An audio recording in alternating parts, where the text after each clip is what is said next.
Public dialogue and civic engagement are important. They play a role in improving the health and well-being of Texans across our great state. That's why Blue Cross and Blue Shield of Texas is proud to support Texas Tribune conversations like the one you're about to see. On my left, Garnet Coleman, Democrat of Houston, has represented House District 147 since October of 1991. In the 85th session, he chairs the County Affairs Committee and serves on the Public Health Committee. Like all House members, he's up for re-election in 2018. He has both a primary opponent in March and a general election opponent in November. Born in Washington, D.C., but raised in Houston, Chairman Coleman has an undergraduate degree from the University of St. Thomas. Shawn Thierry, Democrat of Houston, was elected in 2016 to represent House District 146th. In the 85th session, she serves on the Juvenile Justice and Family Issues and County Affairs Committees. She faces two primary opponents in her bid for re-election this year, but is unopposed by a major party candidate in the general election. She is a native of Houston. She has an undergraduate degree from Howard University in Washington, D.C., and a law degree from Texas Southern. Please welcome Representatives Coleman and Thierry. Good. Very happy to be with you again. Thank you for being here. I want to begin with public education, Chairman Coleman. You know, this is not at the moment the largest part of the all funds budget of the state, but it has been for years and years the largest. I think healthcare may be equal to or just past in the overall spend in the state. Public education, though, whatever we spend is a huge issue that affects everybody. Today, there is a commission meeting to discuss a fix to school finance. This came out of the special session work that you did in Austin. Don't we already know that the system is broken? Why do we have to study it? And why don't we just fix it? Well, when I first came into the legislature, it was a special session on school finance in 1991. It's Groundhog Day. And that's when the what is known as the Robin Hood Plan was adopted. The bill was done by then Chair of Senate Finance, Governor Ratliff. That kept us in stead for a very long time. People complained about it because it took money from school districts, and some school districts and sent it to others. Right. The reason why we're in such a big quagmire is because now HISD is a donor district. Right. And the plan was set up all along for HISD to be neutral because it was the largest school district. And so we've hit a spot where not only is there not enough money to fund our public education system in order to appropriately fund the students' needs, but the system's out of whack because of the money that comes in from property taxes to deal with those things. But you're describing, Chairman, a situation that is very much like the one we have now. People were mad then, they're mad now. It was broken then, it's broken now. What have you all been doing in the interim? Well, what we've been doing in the interim is nothing.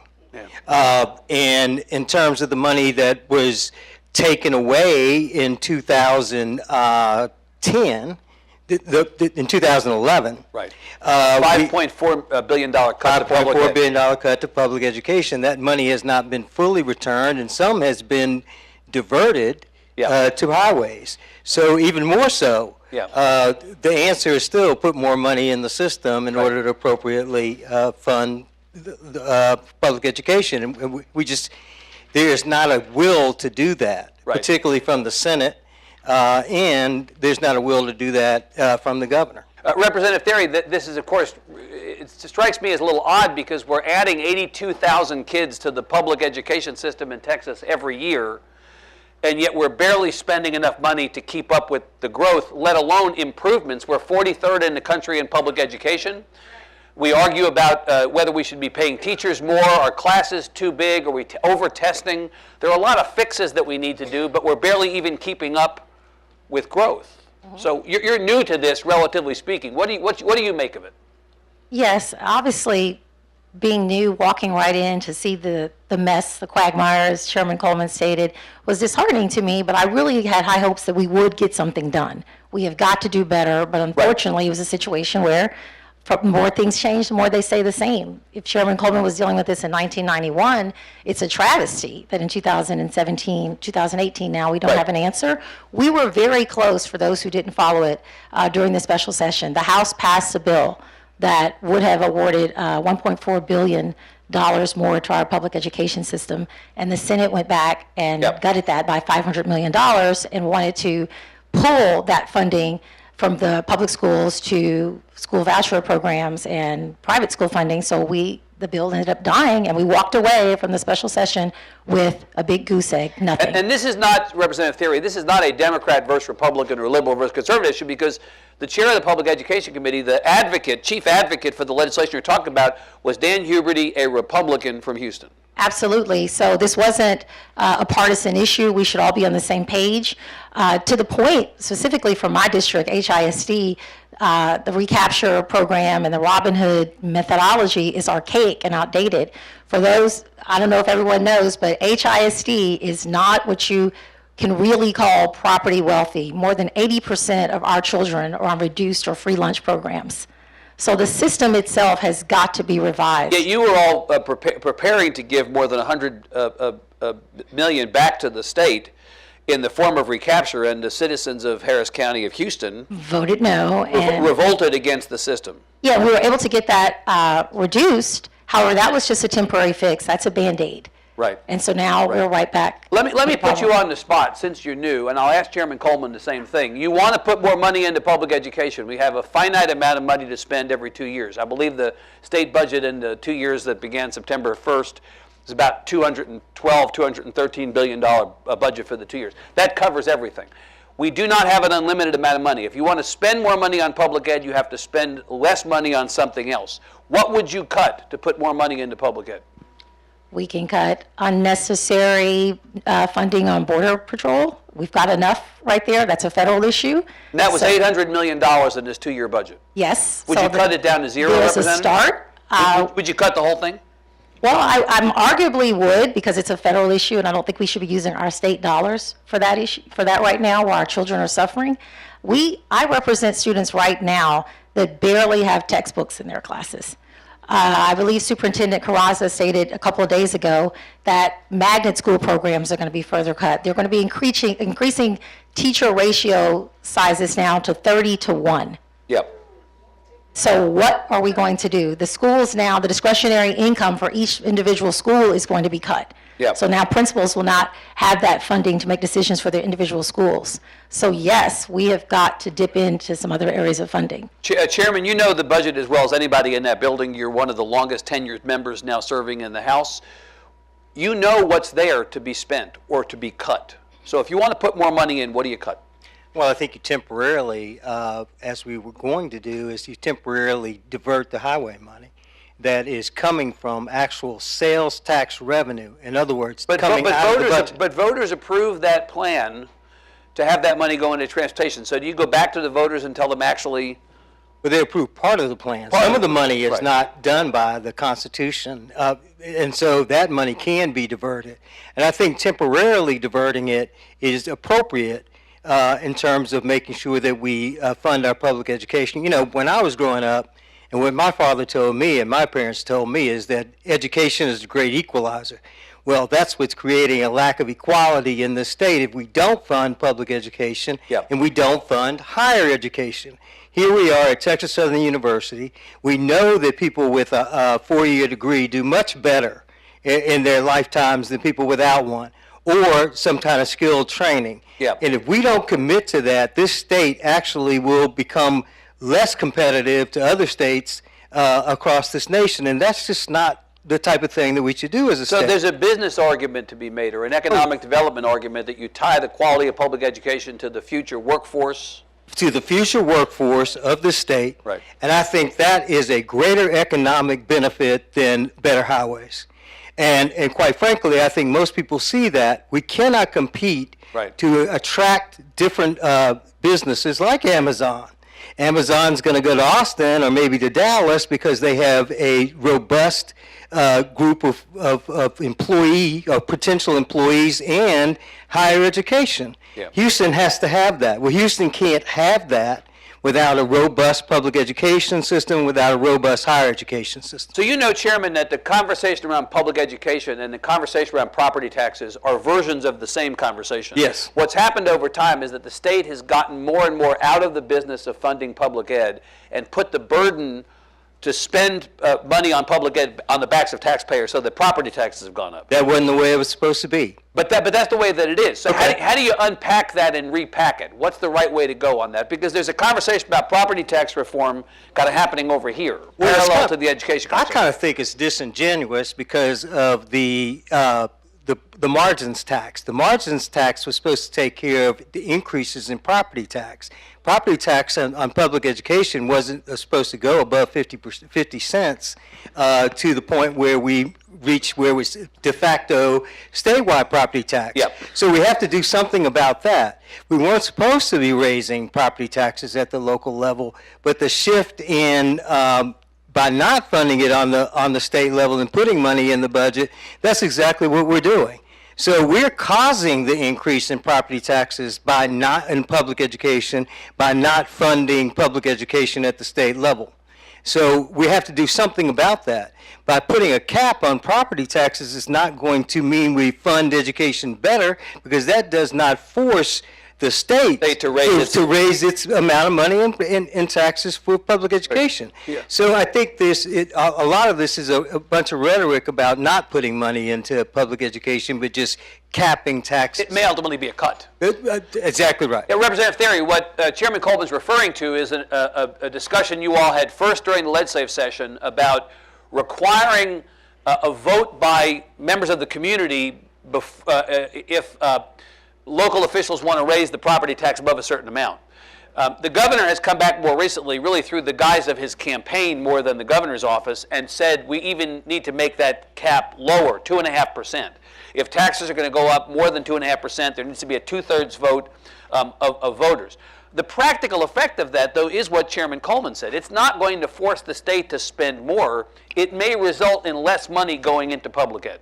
It absolutely will result in, I don't think that there's an even doubt about it. Right. And so we really have to have the real frank conversation is who's benefiting from this. Yeah. The money was there this time around. If they had not cut that package that the House produced by $500 million, we would have passed something. Right. But if there are those out there that feel, well, my kids don't need to go to public school, and I'm going to send my kids to private school because I can afford it, so I don't want to fund something that I'm not going to use, it turns right back into almost the same conversation about health care. Well, what about the flip side of that? You know, the folks who are advocating for this property tax cap say, why shouldn't voters have a say? Why should they have local officials elected who then get to run wild or run roughshod and raise their taxes and not get the permission of those same voters? Isn't there something to that voters should have a say before their taxes are raised, Representative Thierry?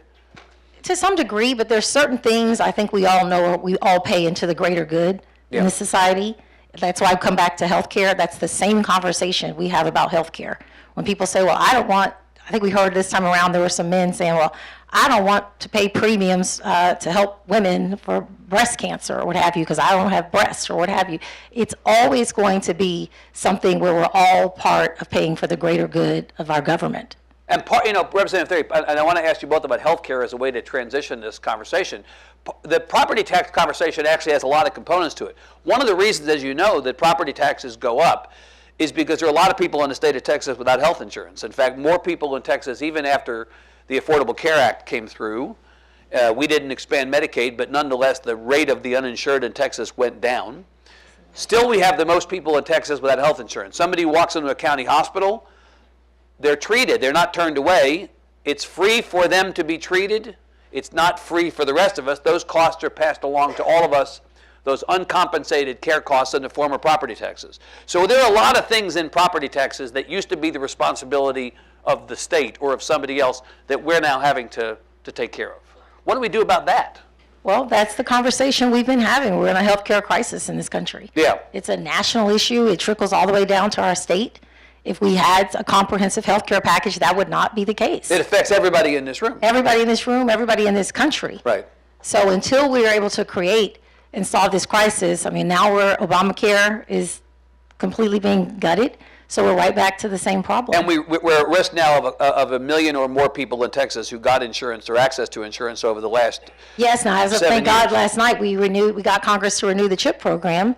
Right. But, you know, Right. that's I a mean, you and I long talked the other stride. day, Rep, about the idea of connecting the work at the state level to people in this community. This is one of those cases. When the state fails to act to give people more access to health care, those costs ultimately show up on people's doorsteps, right? I mean, you also know this, that we've talked about the failure of the state to expand Medicaid, and elections have consequences. We elect conservative state leaders, that's what happens. And the last governor, Governor Perry, was not interested in expanding Medicaid. The legislature did not act on that. But the result of it 7 years later is that our uninsured rate is still double the national average. That's right. Yeah. And will continue to be so until we access those federal dollars by expanding Medicaid to deal with indigent adults, because that's going to constantly push up on the cost to the local taxpayers to fund indigent care around the state. Yeah. Harris County being the largest county and continuing to grow, so will that need continue to grow. Harris County grew by 500,000 people over the last decade. Yeah. And it looks like it's doing nothing but going up. But that doesn't mean the people that the population that's growing is a rich population. It's a population that's going to have great needs. And that's in migration primarily from outside of the state. Yeah. So there's no sight in sight for that to stop in terms of that increase. Right. Well, what Representative Thierry said is correct, that the direction that this conversation is heading at the federal level is opposite the one that you want to have. That's correct. When the Obama administration was in, there was still a possibility that, that work something out with the state, expand Medicaid. At the federal level now, we're seeing the same rhetoric and the same conversation about health care that you're seeing at the state level.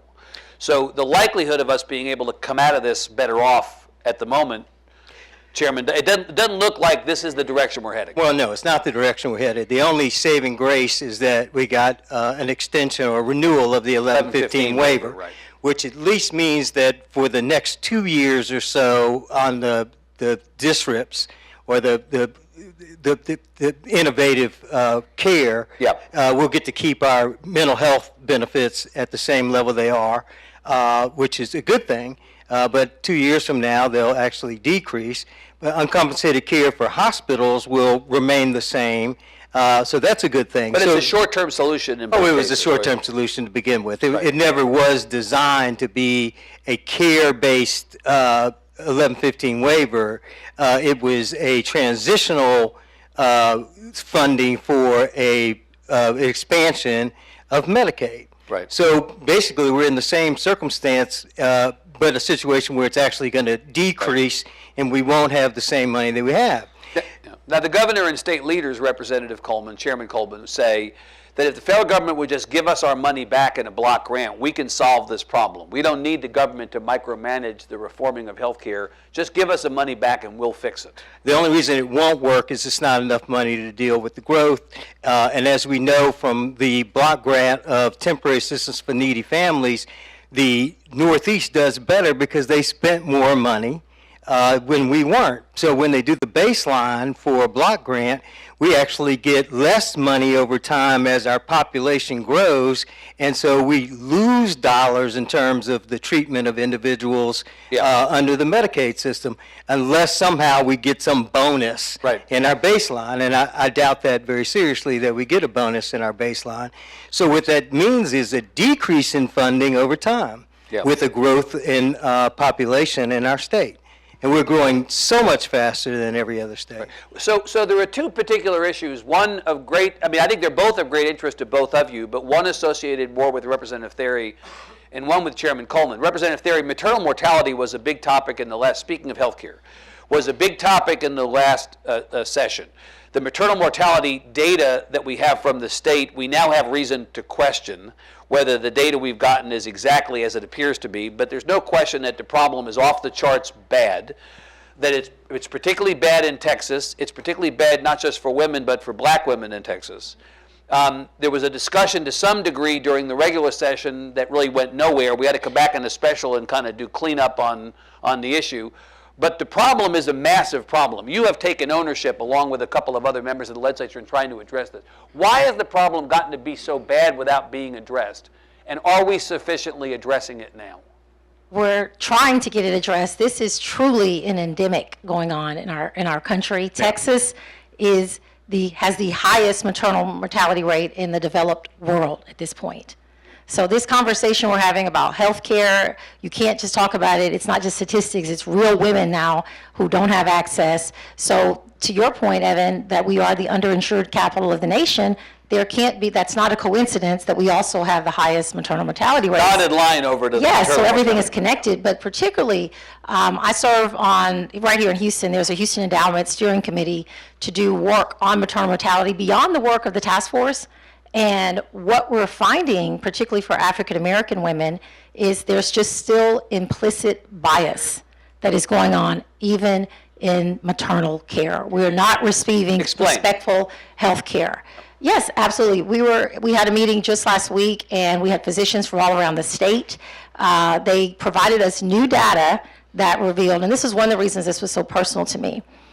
Even though I represent the medical center, where people we know come from all around the world to get premier health care, my district, by zip code, has the highest number of maternal deaths in all of Harris County. So how do we connect the dots to all that? What is going on? Right. So now we're talking with physicians, we're talking with patients, we're talking to mothers, and even my own personal story, women of color are still being discounted when they are getting treatment from their practitioners and they're telling them that something is wrong.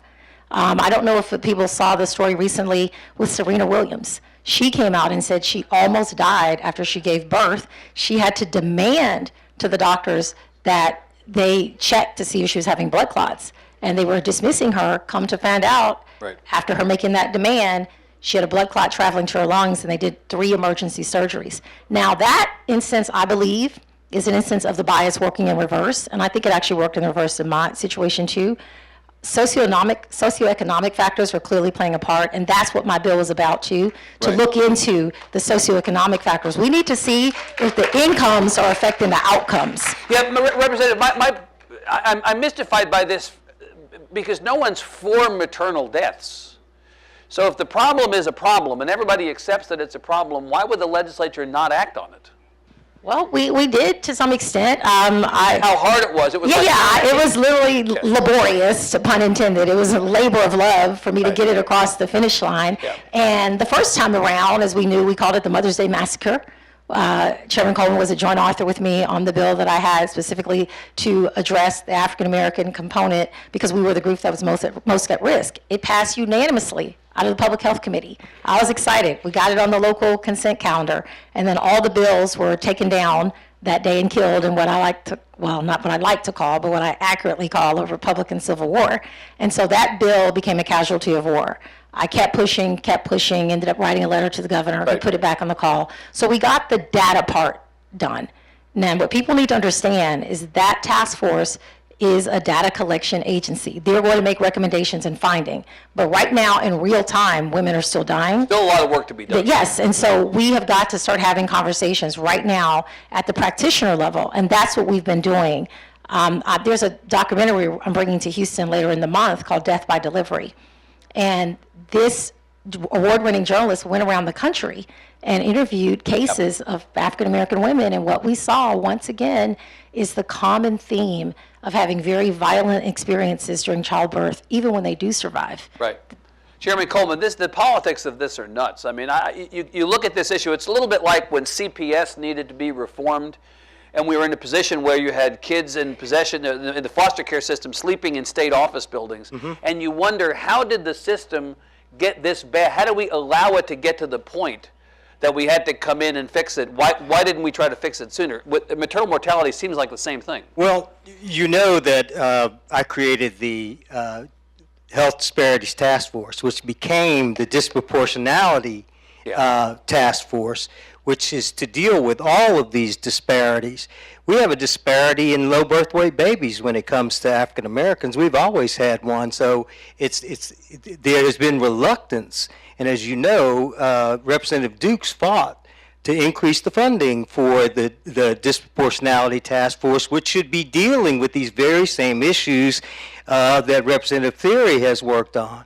Clearly it was a struggle getting the bill set in public health. I had to basically beat my chairman upside the head to get her bill set. It's one of those things where disparities, and when it also comes to communities of color, we aren't really doing the things that are necessary in our healthcare system. I passed that bill back in creating disparities, I think 2000 something. Clearly there are these issues that require more attention to deal with those things that put healthcare, particularly for communities of color, to a greater need. Just like we have had trouble dealing over the years with mental health, and now we're dealing with it in a better way. So I commend Representative Thierry, and we sat with the Health and Human Services Commission people, and I sat around the table with her in my office and said, "You're going to do this." And they said, not will you, but you will. No, you will. Right, yeah. And they said, yes, we are going to do it. But it was the work of a variety of people, Representative Wiley. Right, Representative Wiley. In terms of doing the task force, Representative Sarah Davis, in terms of the bill that deals with postpartum depression, because that bill deals with more than postpartum depression. Right. It deals with all illnesses regarding women, poor women. Right. So we are making some progress. It seems to be the people at the top of the chain, and the top of the leadership in our state that don't want to move in that direction. I commend the governor for putting it on the call, but it should have been supported in statute. That could have been done in rider, by the way. Well, and it could have gotten done during the regular session, Oh, yeah. so it wouldn't have needed to. Well, it made no sense not to do real it. money next time around. when So we you've come back mentioned with mentioned mental funding. health. Still using existing resources, by the way, Evan. Correct. They didn't get any money. Right. Well, that's going to be the big fight for the next session for sure. And it's going to be a harder budget cycle, which we'll come to in a second in the next session. And let me add to that. Yes. There's 25% transferability in the Health and Human Services Commission budget. So they could move money to take care of those issues very easily. Today or soon. Today, Right, tomorrow. It isn't even a question. And in terms of the dollars that are there in Medicaid, and also the dollars that are in women's health services that have been more robust than they've ever been, even though we don't have the waiver for women's health services, which we should. We're getting it renewed. The question is what it can be spent on. Right. But if that can be spent on these maternal mortality issues, which I believe it can, as well as the general revenue matching that waiver, there should be enough money to do this without even having an additional appropriation. And general agreement. There should be agreement among the parties, right? Oh, yeah, there should, well, like I said, I sat the people down with Representative Thierry. She asked me to use a little bit of my bat, and I hit them upside the head, and they can do it tomorrow. It's not even a question that Right. the Health and Human Services Commission can fund these programs to deal with this today. As a matter of fact, when we get finished here, I'll call them and ask them why they're not. Right. And along with that, Tell them everybody here said hi. and along with that, making sure that children that are disabled, not the ECI portion, but the portion that has to deal with the cuts in care for disabled children that came from moving that care to managed care. Right. So there are a lot of things that can be done. This isn't rocket science, just like you can do transferability to deal with the hurricane. Right. On the mental health question, Representative Chairman, you brought this up a couple times. You are as associated with this issue from a policy standpoint as anybody in that building. You served on the select committee during the last interim alongside Chairman Price, Vice Chairman Moody. Mental health has moved in the last couple of legislative sessions, finally. There was a time there where, a little bit like maternal mortality, you thought, well, nobody's for people with behavioral issues. We want to fix this. We know that the problem exists. We just haven't dedicated the funds or the time Except for to the it. things that I passed. Well, of course. No. Now, except for the things that I passed. Yeah. I passed the bill that dealt with the teaching teachers and staff in schools to recognize people with mental illness. Yes. That was a very big bill. Yes. Also, I passed the bill that restored the illnesses that are treated under our healthcare system. Yes. Mental illnesses. That was a big deal because that was cut by Arlene Wogelmuth, and I put it back. Put it back in. So these are big deal things that happened before Right. we did the select committee, which I think was the best thing that Speaker But Strauss ever did. You would agree, though, that your hard work and efforts on this notwithstanding, the legislature could have done more in previous years. Oh, of course, could have done more Right. because of the cut of dollars to Right. the system, and Right. and that was really important. So what happened this time that made it easier to get access to those hard-fought dollars? I mean, there does seem to have been like a turning of the corner a little bit on this issue. Well, the first turn of the corner is when John Davis, Zerwas, and I put letters in, and under the system before, we actually added back some of the dollars that were cut in 2003, which I thought was really important. The dollars that were added this time is about a $90 million over the biennium to continue to fund systems that would do grants for communities, different communities to come in and expand their indigent care, and particularly for diversion from jails, and actually treating people in jails or treating them in the community. I think the select committee and the immense focus on mental illness and what we needed to do to care for both children and adults was a big deal. Yeah. It was seriously a big deal, and in statute it was important because of the disparity in care, but also because of forcing the insurance companies to actually fund parity in that regard. So yes, I'm only touting my own stuff because I've probably done more on mental health in a long time. I think the catalyst, though, for actual change was Sandy Hook. And the fact that the children were killed in Sandy Hook, and in 2013 is when we started looking at doing something about mental health. I commend us, though, and other states that did the same thing. Yeah. But guess what? They cut the money a session later. We actually expanded the dollars and expanded the care that we gave. Well, it's always a fight. Yes, one of the biggest deals we did that we weren't able to get in the previous sessions was literally have for people who have mental illness who are deemed disabled, we actually used to end their services if they went to jail. In other words, they had to go back through the eligibility system, become disabled again. Yeah. We finally passed the bill where that isn't the case. Their benefits are only suspended, and when they come out, they go right into their benefits. Right, yeah. That's so important, as you know, because those are the people who were cycling in and out of our jails.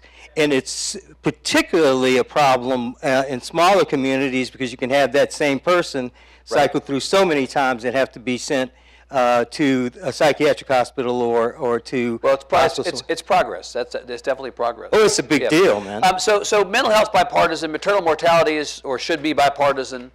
I mentioned CPS reform. That was largely a bipartisan thing. Two things that took up a lot of your time last session that were not really bipartisan were sanctuary cities and the bathroom bill. Sanctuary cities passed, the bathroom bill did not. Both of those issues were identified as important enough to take time away from other things, Representative Thierry, that you could have been discussing. Sanctuary cities passed. In fact, in the House, there was a change to the bill that made it a little bit harsher, so that what was written into law was not just show your papers upon arrest, but it would show your papers upon detainment. We've now had that law in the books for 6 months. Yes, but or so. is still 5 months. It's not being in effect right now because it's in litigation. The Being Fifth Circuit litigated. City of still Houston is looking at one of the that. municipalities suing over it. But my question is, do you feel like that, I mean, there's a national discussion going on that's parallel to the state discussion on this subject. As you reflect back on that, do you see any value, merit to that legislation? You understand the conversation that was being had about public safety and what have you? No, we understand the conversation, but that amendment that was put on SB 4 is what he's referring to was, and I believe, highly unconstitutional. And so we literally called it just the discriminatory bill. And so my personal position on it, and I'm sure most of my colleagues, is that we're hoping that the Fifth Circuit will overturn that as basically unfair racial profiling and targeting when you're stopping people at that moment and saying, show me your papers, Right. because you look like the other. Right. You look like something other. So Chairman Coleman, no public safety concerns that were raised during that debate you feel have any merit? No. No. I don't think they have any merit. As a matter of fact, I think exactly the opposite. I think that the immigrants, whether they're documented or undocumented, have been a positive to our state and a positive to our country. The reality is that if we look at any crimes or anything that's been committed by people who are undocumented, it's no more than the crimes that are committed by people who are citizens. In fact, there have been statistics that immigrants commit crimes at a lower rate. That's exactly right. Yeah. And the fact is that, again, our state has benefited. Some would say we've grown off the backs of undocumented immigrants, and the reality is our housing, the diminished cost of our housing has grown off the backs of undocumented immigrants. It's good that people see the United States of America as a place of opportunity. And that's what we should be working towards. You buy the argument, Chairman, that the economic impacts of this legislation might be considerable. 40%, you say, of the housing, 40% of the construction workforce in the state is immigrant labor, 25% of the service industry workforce is immigrant labor, 25% of the agricultural workforce is immigrant labor. I mean, there is a point at which you wonder if there'll be unintended effects from legislation like this. Well, I think there will, and I think that's the reason why we need a national immigration bill that is a path to citizenship, that allows people to pay their way in to citizenship, and allows people to come and go to provide labor in this country for the long run and to reduce those prices. The reason I believe a path to citizenship is better is because that means that doesn't become a second-class citizenship or basically an indentured servitude, if you would like, for people who provide something that we need. And that would be an unintended consequence of an anti-immigrant legislation and the idea of targeting that group of people. We have benefited from that over a century. Not just today, but also in our schools. The children in our schools are the future doctors, are the future lawyers, are the future engineers, are the future teachers. They're the future of the best of us, and we should not engineer them out of the system of a better Texas and a better America. I wanted to add to that, Evan, to your original point about elections mattering. We had a path to citizenship just for the dreamers alone, and now America's not making good on that promise right now on a national level. So a lot of this has, we've got to really look at the leadership. We talk about immigration, but when we have a president that says, why don't we just take in more people from Norway? What does that mean? What does that really, really mean? So once again, we need to have that frank conversation. Barack Obama had the conversation, I believe it was in 2008. Let's talk about race. We're going to have another real conversation in this country about race and the biases how it's affecting all of our laws from a national to a statewide level. So let me ask the two of you. We're going to go to questions from the audience here in a minute. I wanted to ask about the bathroom bill, but let's just pass by that. Since it didn't pass, we don't have to talk about race. Let's talk about race. So we have a state elections this year. This is a state election even-numbered year as opposed to a presidential election even-numbered year. All the House members are up, portion of the Senate's up, all 36 members of Congress are up. But to some degree, Representative Thierry, whoever a Democrat is running against, or whatever office a Democrat is running for, the opponent is Donald Trump. Correct or incorrect? These elections have been nationalized to a degree this time, unlike something we've seen quite a bit.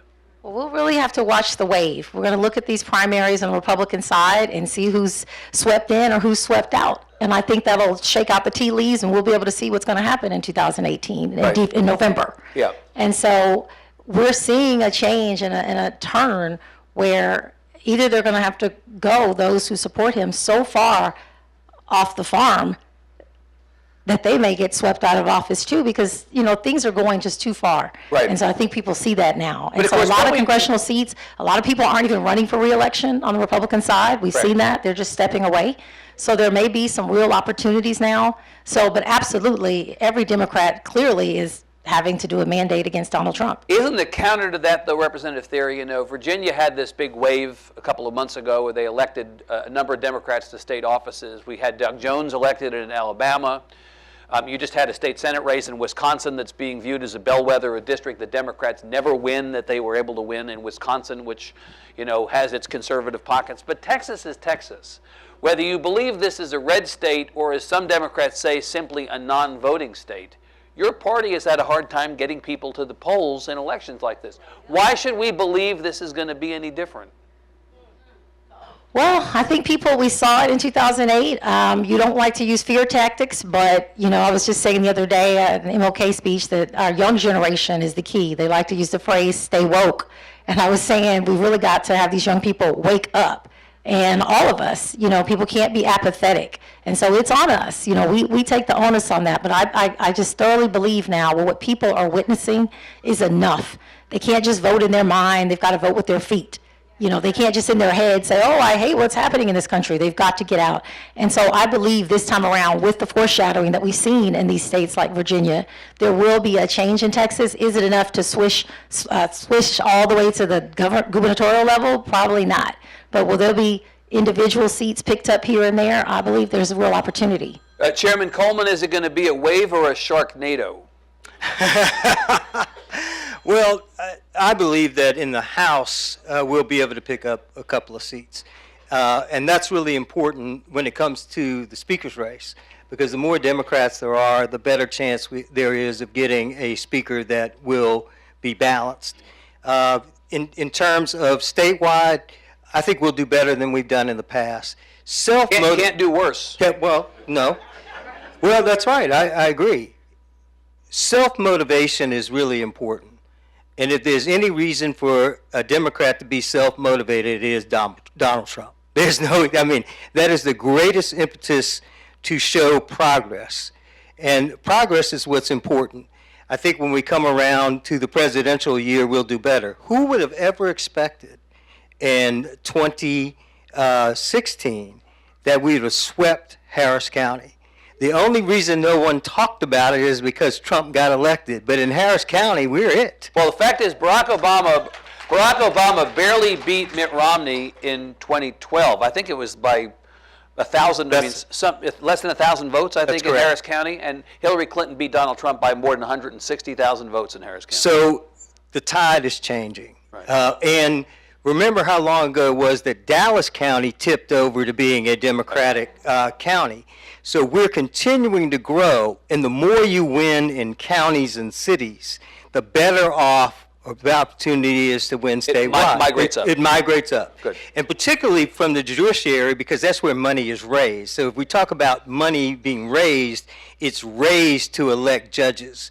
And when you raise money to elect judges, that's when you do better overall in the county. So I predict that we will do better all over county. The question is, do we tip the county, this county, in a gubernatorial year? And I think we have an opportunity But to you do have to it. wait for 2 more We years. do have to wait for 2 more years, and I think that's really important. All right, we're going to use the balance of our time for questions. We'll ask that you put your hands up. I apologize if we don't get to your question, but we'll try. Please use your outside voice, as I said. I'm going to go all the way to the back first. And, right and, there. and if I may do, I always get to do my little personal privilege. I am so proud of being the person that put the money in the budget and created the Barbara Jordan Mickey Leland School of Public Affairs. And it is great for us to be here today to have this forum. We will allow that moment of privilege. Woman right back there, yes. Yes, and then we'll go to that gentleman right there next. Yes. Thank you for talking about Sandy Hook. As of yesterday, there were 8 school shootings in America so far this year. Texas leads the nation in the number of school shootings since January of 2013. Yep. What are we going to do about it this session? What do we do about school shootings, Chairman Coleman? What do we do about the gun issue in the state of Texas in the next session?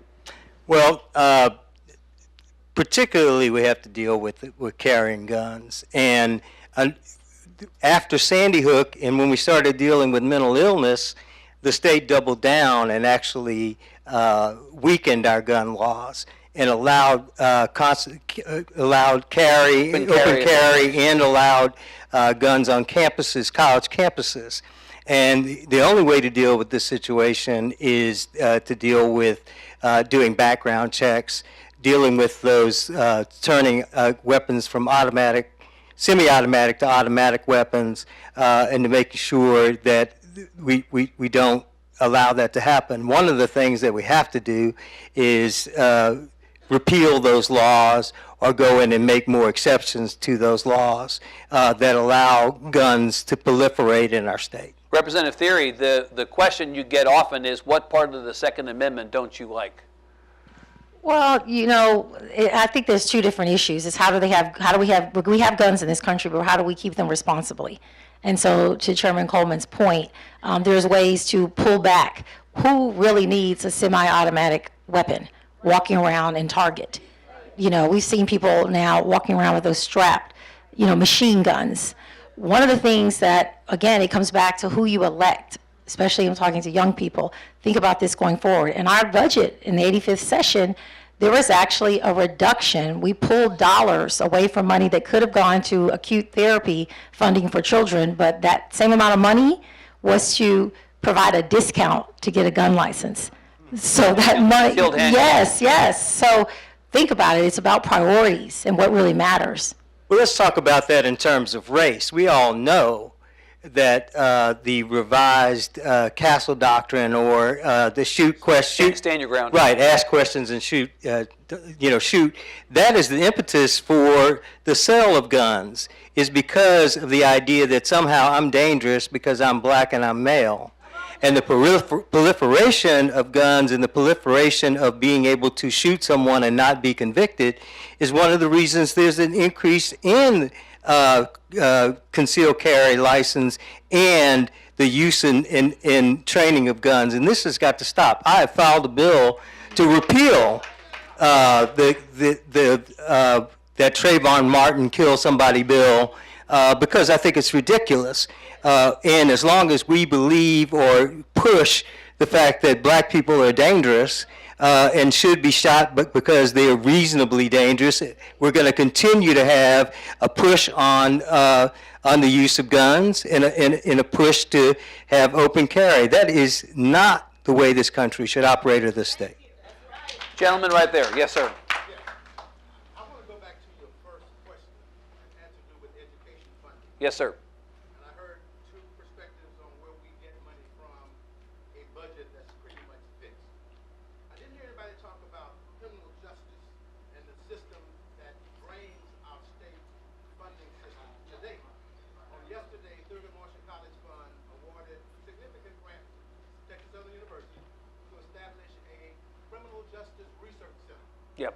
I believe we should invest money in figuring out how we can reform the criminal justice system in this state. Yep. And divert those dollars to education. Representative, well, let me ask Representative Thierry first to jump in on that. Do you think that there's money, significant money to be saved on criminal justice that could be redirected? Oh, absolutely. I mean, that's a no-brainer. But I mean, we talk about the school prison pipeline, school to prison pipeline. Obviously, we need to put more funding into that so that we don't have these people don't end up in the jail system. Yeah. It's all connected. As Garnet Coleman said, Representative Coleman, people are being treated in jail for mental illness. That's where our boys are going right now in schools. They're being heavily disciplined, so they end up being suspended and expelled at a higher rate, and they end up in the criminal justice system. And so it's a whole pipeline. So absolutely, if we could put more funding to starting at that, I'm not sure if that's your point, if you mean at a younger level, so that people don't end up in the criminal justice system. I think I heard your question. Yeah. Right. I mean, this is also another area where, weirdly, the left and the right agree. There's actually an opportunity for bipartisan agreement on this stuff. Yeah, there is. The Right on Crime movement, the work that former member Jerry Madden did and John Whitmire was something that actually, when I came in the legislature, Ted Lyon had passed a bill to divert people from our criminal justice system, from jail and prisons, where we can save a great deal of money. And I'm proud to have passed the Sandra Bland Act.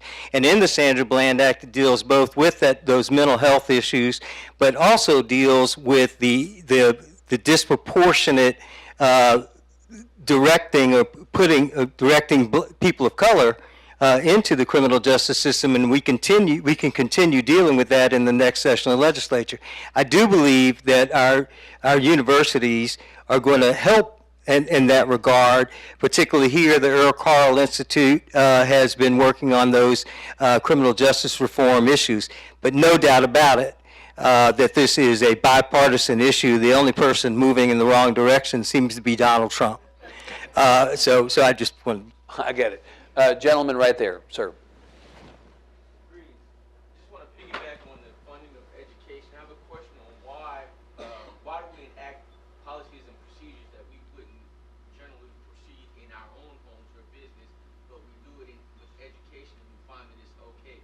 I'll give you an example of what I'm talking about. If I were to collect $5 from everyone in this room stating that I was going to get them a lunch, and I was going to collect $7 from individuals that were ages 30 and up, and I come back and provide them with carrots, they would be upset. You would be upset. It would be a criminal offense, and then I find out that I get paid. I actually was employed to do the services that I provided. Yet, when we flip the topic to education and say that the education system are being paid for the students that are sitting in the seats, and you get more funding for special ed students that are in the seats, but then you claim you don't know what you're doing with the funds, I have a problem with that, and I want to know, why do we understand on a personal level how we can fix the problem, but then when we start talking about Right. finance and education, then we start towing the line, or we have sleight of hand conversations. Do you think there's something going on? That's a good question. Do you think there's something going on with the way that we say we're funding public education versus what we actually do with those dollars? Of course. Yeah. And the reality is that under the scenario that we have in our state government, it's all about survival of the fittest. And that's what our state has come to. Public education is a need, not a want. The future of our state, based on who's employed and how we treat our people, is a need, not a want. And somehow this has become a bad thing. Public education is not considered to be of value, and you're right. He's right, because locally, in terms of certain schools, if you have a decreased enrollment, then you get decreased dollars and you get decreased benefit to those students. And that's what's happening in HISD, and in particular, places on the east side of our city, east side of our town. So we have to fix it across the board so that the equity continues to occur. And that's what's not occurring, is funding in terms of equity both within our school districts and within our state. Ma'am. Hey. Over the past few months, we've seen a tsunami of women come forward sharing their stories about sexual assault and sexual harassment, both in the workplace and in their personal lives. And Austin hasn't been immune to that. There's been some pretty nasty charges that have been, stories that have been shared about representatives, about senators. And I feel like we haven't really heard a response from the legislators about this. So two-part question, why haven't we heard more of a response? And second, what are the plans to provide a safe workplace for everybody from staffers to legislators moving forward? Now, there certainly has been discussion about the policies, Representative Thierry, of the legislature. They've been described by people uniformly as pretty inadequate, right? That staffers in the legislature who feel in some way treated badly have very few places to go where they feel like they can make complaints safely, have their job protected. And there is some discussion of training going on. But again, it's a case where the problem got to a point where you all are coming back to fix it after the problem has gotten to a significant place.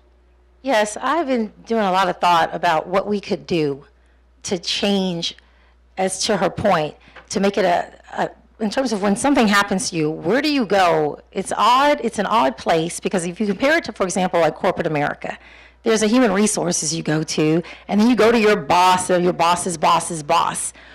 In the Capitol, we really don't know who's the boss. You know, we have Well, they're the boss. well, and a lot of times the boss is the one that's doing it, but who is the boss's boss? And so we don't have that checks and balances. So I was thinking, you know, I've been trying to come up, and I know I'm a freshman, but this is a real issue.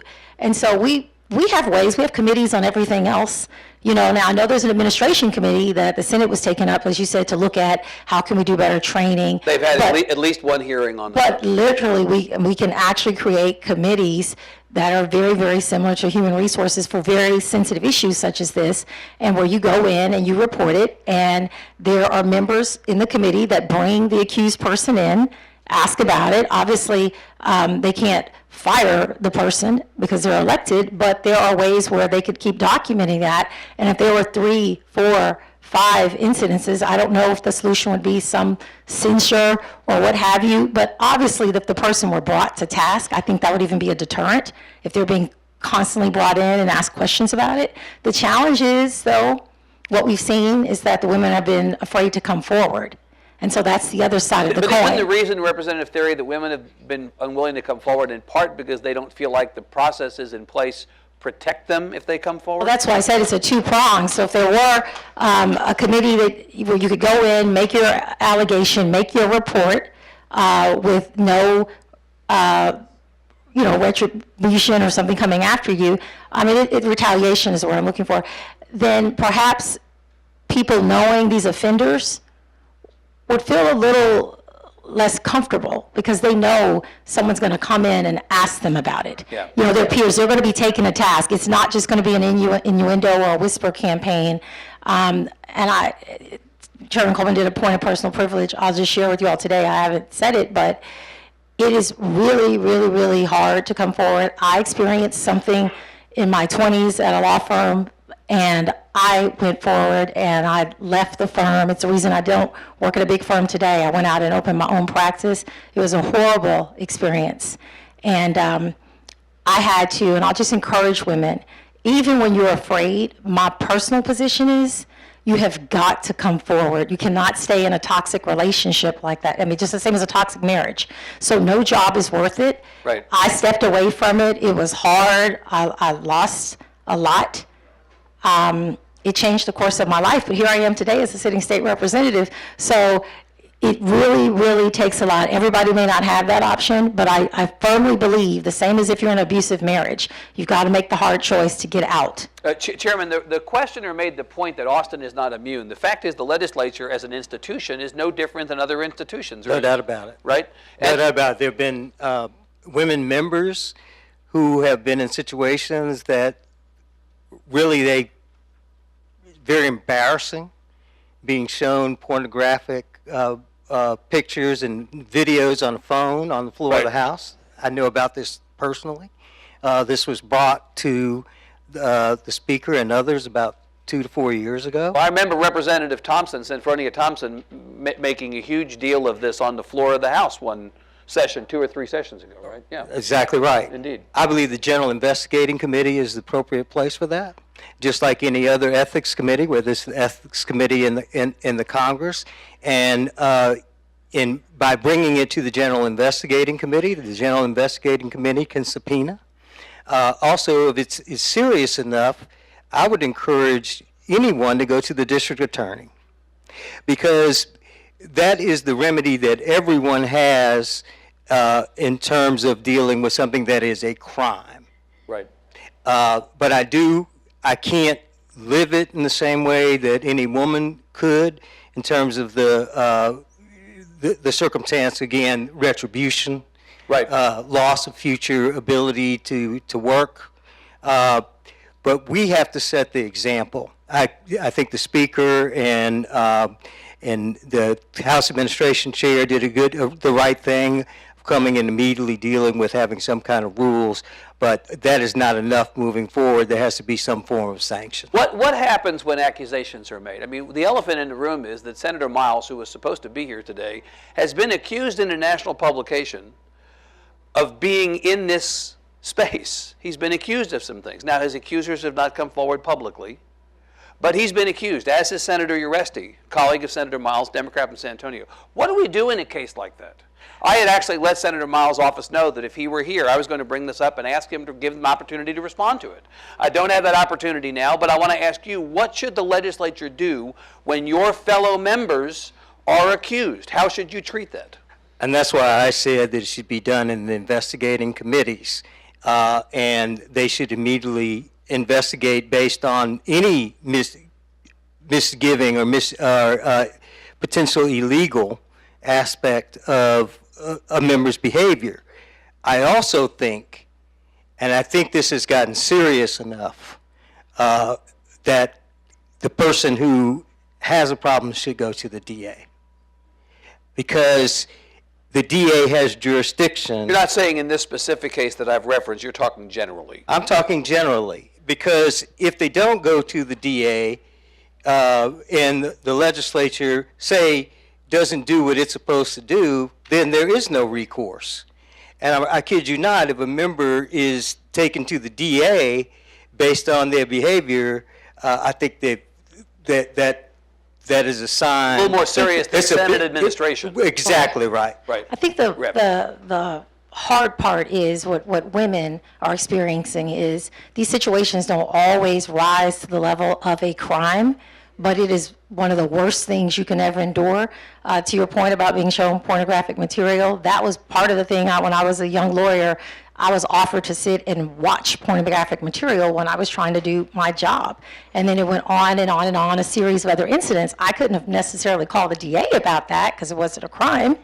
So back to the point about the committees, the Journal Investigation Committee, that's a good point. We have to be able to go somewhere, make a report. It's a complaint at that point. Then the due process goes forth. And then that person is brought in through this due process, asked questions, and the finding is the finding. You know, and obviously the more somebody were to come down there, the less likely they're going to keep their mouths closed or their hands to themselves because they're actually being brought to task. What we don't have right now, though, if something were to happen right now, people don't know 1, 2, 3. Where do you go? Do you tell in the House? Do you call the Speaker? Do you call Chairman Guerin? Who do you call? Where do you go? Who do you tell? You can't. If it's your own boss, you can't tell your boss. Do you tell the rep that's the chairman of that person's committee? Well, no, you wouldn't want to do that because, Right. you know, so we don't have a procedure, and that's not hard to do, to put it. We've just laid it out right now. In the rules. We just, yeah, we've given a solution. The two of us right now, we've talked about a committee that will investigate this, and that can happen just like that. I think that's better than House administration.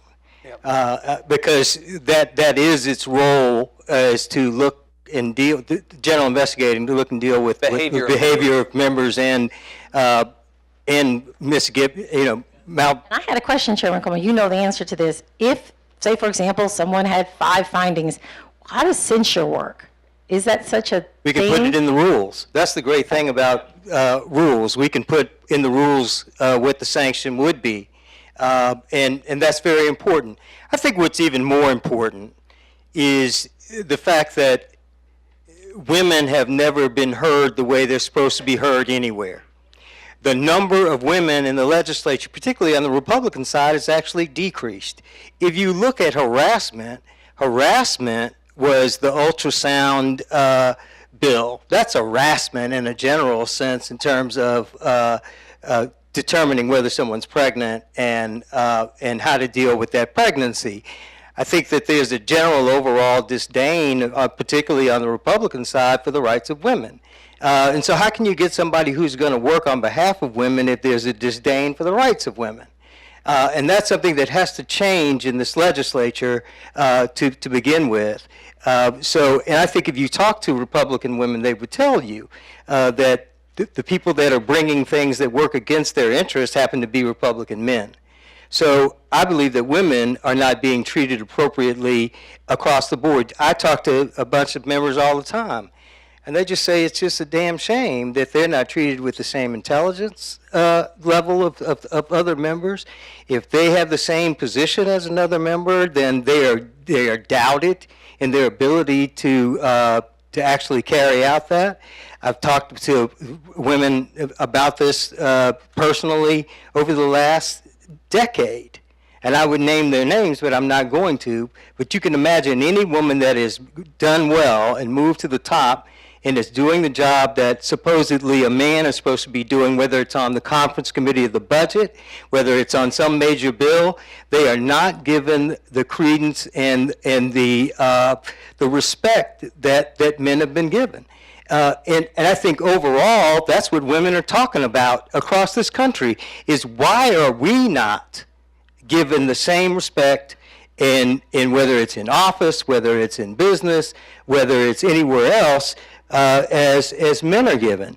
And I think that is the big challenge here. And I commend everyone for saying enough is enough. We're not going to take this anymore. It's a big national conversation. It's now a big Texas conversation. Unfortunately, we have to stop here. Our time is actually over. We're past our time. I know there are many people who had questions. I'm sorry we didn't get to them. Please give Chairman Coleman, Representative Thierry a big hand. Thank you to Texas Southern University. Thanks to all of you for being here. We appreciate it.